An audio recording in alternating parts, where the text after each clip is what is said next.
Harrison and so forth. And it's what's always been. But back in 1798, they didn't do much to mark the corners. If they found a rock, they rolled it up against a tree and said, there's that corner. So, Father did it in the 1920s, and I got to be a select man in the 1940s.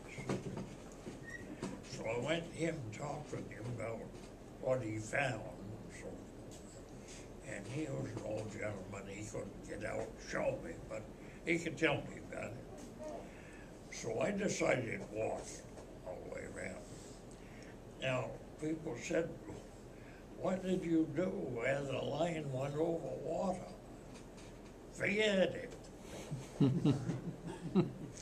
And it did, you see, between, it's the Norway town line goes over the Crooked River. And then that's Harrison town line between that and Otisfield. So, between, on the western part of Otisfield, western side, is the town line between Otisfield, Harrison, Naples, Casco, and out on Thompson Pond, which I don't know what there is out there. I hadn't examined it much. Then it goes ashore up on Route 121. And of course we couldn't go over the water, wasn't no need of it.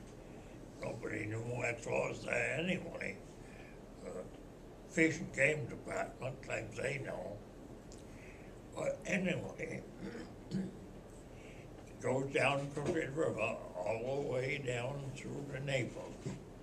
And it's in the middle of the river, the line. So you didn't need to do anything with that, except I went and looked. There's a place there where the river makes a oxbow, goes out around and comes pretty near back. And I found what I call the corner. And I'm not sure now what it is, but I called it the corner. Yeah, it was just a common rock. Probably 1798, that's probably all they could find for a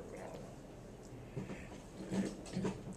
And I found that a lot of the boys and some of the girls like to go and find that line. So I'd take some of them out and say, well, there it is, help yourself find it. And invariably, they find a clue. There's a little bit of paint on that rock. It's the corner where town of Norway goes over the Crooked River and then turns. I don't know what goes there. It's quite a thing to go. I enjoyed it a lot. And I took my niece out and showed her these corners so somebody would know besides me. Yeah. Now, when you did this again recently, you did it again, you did it in the 40s, right? Yeah. But then you did it recently because it had to be done by law every so many years. Somebody's supposed to walk it. Well, I talked with the select men, and they said they'd like to find someone that would do that. But they couldn't find anybody that had been around enough that we wouldn't know where he is. So I decided I'd do it again. I didn't know whether I could do it or not. I was, 97 then.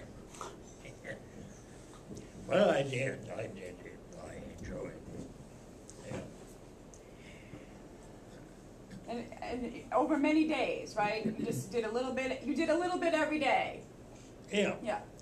Well, yeah, it took all summer. if I felt like it, I went down and walked part of the line. But it's the worst place to find that line is on 121, going from Oxford to Otisfield, is where it comes off the pond, goes in the woods. And we drove through that this morning when Yeah. we came up, yeah. And when I came to that, it was around 1 o'clock in the afternoon. I decided I'd walk up through there because I knew where I should come out. Boy, I never looked any. I figured I could walk up through there in about 3 hours. It was about 3 miles, but it took me about 5. That was the worst I ever saw. I don't think really the way it is, all the rocks and trees, side hill, washouts. I don't think anybody's been there since I was there. 95. I don't know. And you went. But it was quite interesting to find it. It was interesting for me. I got out in there and I saw this young fellow walking, and he had a rifle.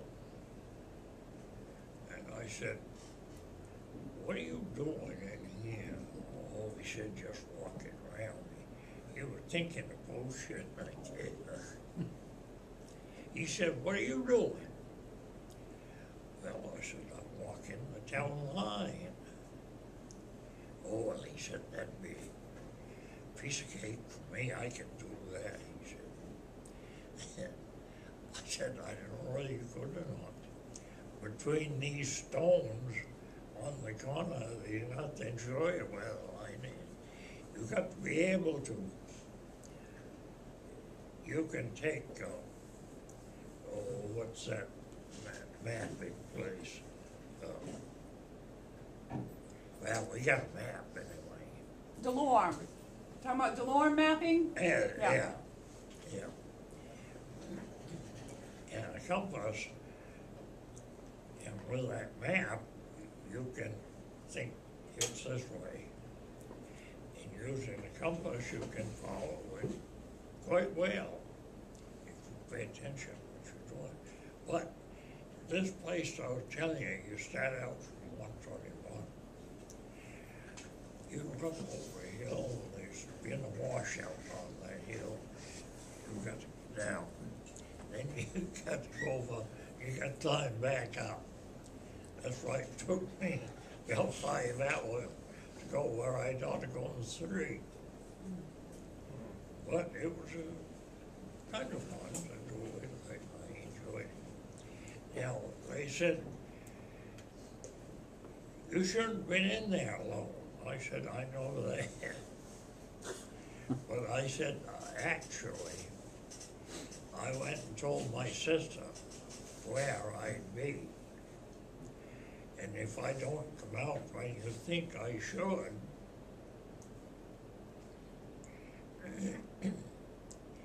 I'll come out sometime." And so, worked out all right. But I walked up through there, and where it took 5 hours, it was getting quite dark when I got to the end up there. And just as I walked out into the road, the line crosses the road, walked out into the road, an automobile come along, the fellow rolled the window down. "What are you doing up in here?" Well, I said, "I was walking the town line, had to walk it. I thought it would." He said, "Where's your car?" "Down on 121. He said, "Get in, I'll take you to it." Wasn't I lucky? Because you're gonna be tired, walk up there 5 hours through all the hill, the rocks, the swamp, everything. So you drove you were still driving at 97. Yeah? Now was that but when you went to Alaska and Well, up to Canada?